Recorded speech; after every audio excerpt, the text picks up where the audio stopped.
ہوں.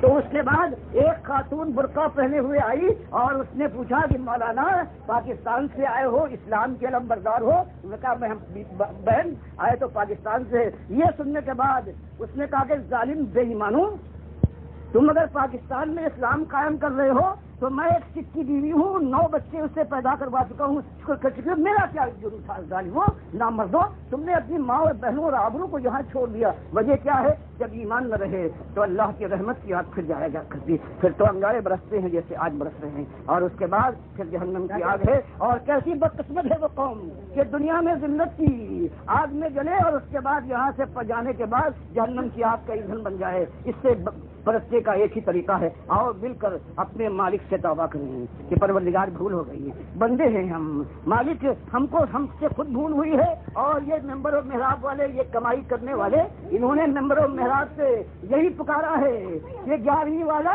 یہ 12 سال کی کشتی نکال دیتا ہے باہر, علی مشکل کشا کو آواز دو, ہر جگہ سے آتے ہیں, اور جو اولاد ہو تو اس کے بعد نظر نیاز کرو ان کی فلاح صحت کی. اس نے بھی ہم کو بڑکایا ہے, پروردگار اس کو بھی سمجھ دے اور اس آگ سے بچا لے جس کا ایندھن بننے والے ہیں انسان اور پتھر.